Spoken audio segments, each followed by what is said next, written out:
ခုကကြတော့ဒီမှာlaunch pool ကနေတခုပြရရှိပါတယ်ဒီ launch pool INIT ကဆက်သွားနေတာပေါ့နော်3ရက်ကျန်သေးတယ်3ရက်ကျန်သေးတဲ့ခါကျတော့ဒါဟန်လန်ကဒါ BNB နဲ့ FD USDT ကိုလောက်ထားတယ်ပေါ့နော်လောက်ထားတယ် USDT မှာမရှိဘူးအဲ့ဒါလောက်ချင်တယ်ဆိုတဲ့ခါကျတော့ဟိုမှာ USDT ကိုတွားတဲ့ခါကျတော့ကိုယ့်ရဲ့ဒီsport wallet ထဲမှာက9.2ရှိတယ်ပေါ့နော်အဲ့တော့ဒါတွေအကုန်လုံးကိုပြောင်းမှလာပေါ့နော်ပြောင်းမှဆိုရင်တစ်ချက် convert လုပ်ကြည့်ကလစ်တစ်ချက်လုပ်ကြည့်အဲ့မှာက USDT မှာကိုယ့်စီမှာဘယ်လောက်ရှိလဲဆို9.2ပေါ့နော်အဲ့ဆိုရင် okay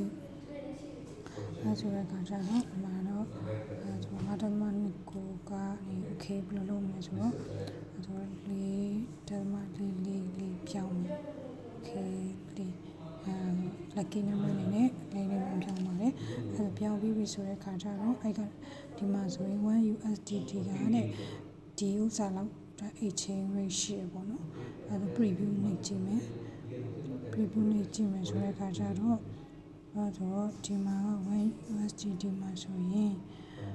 0.99 တော့ confirm မှာတစ်ခါလုပ်ရမှာပေါ့နော်အဲ့တော့ confirm လုပ်တဲ့သူကစောင့်နေတယ်ပေါ့နော် okay ဒီနည်းလမ်းနဲ့သုံးရတယ်နောက်ပြီးတဲ့အခါကျတော့နောက်တစ်နေ့ကပြပေးမယ်နောက်တစ်နေ့ကဘယ်လိုသုံးမလဲဆိုရင်စက်ကနေမှကြည့်အဲ့တော့ USDT က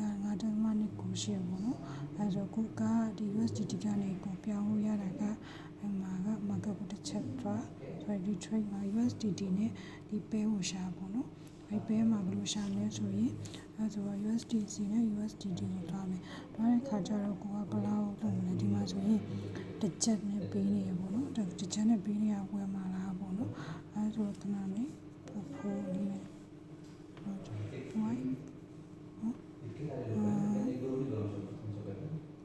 ဒီကဒီလောက်ပဲရတာပေါ့နော်အဲ့ဆိုတော့ခါကျတော့၄ချက်နဲ့ပေးမယ်ဆိုရင်ကိုက total 0.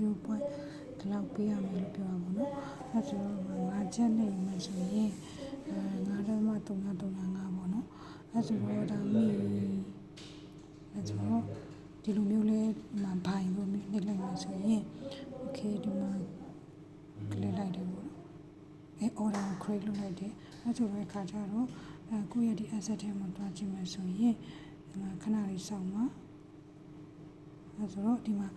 ရော့သွားပါပြီ USDT က 0.29 ဖြစ်သွားပြီအဲ့မှာ USDT မှာ5ချက်ရှိသွားပြီပေါ့နော်အဲ့ဆိုတော့ဒီနေ့တိုင်းနဲ့ခဏကကိုယ်တွေ launch ဖို့တစ်ချက်သွားနိုင်မယ်ဆိုတဲ့အခါကျတော့အဲ့ဆိုတော့ဒီမှာ USDT နဲ့တစ်ချက်နဲ့ဒီမှာ5ချက်ရှိတယ်ပေါ့နော်အဲ့တော့ခဏကဝယ်လိုက်တဲ့ခါကျတော့5ချက်ရှိတဲ့ထဲမှာ confirm ဖြစ်ပါမယ်အဲ့ဆိုတော့ဒါ successfully participate ဖြစ်သွားတဲ့ဂျုံကန်ရတယ်ပေါ့နော်အဲ့တော့ okay အဲ့ဆိုတော့ဒီ airdrop ကအရင်တော့ဒါ hold လုပ်ထားတာပေါ့ BNB နဲ့ FD USDT လုပ်ထားတယ်အဲ့ဆိုတဲ့ခါကျတော့အဲ့ဥစားကနေကိုကဒီမှာ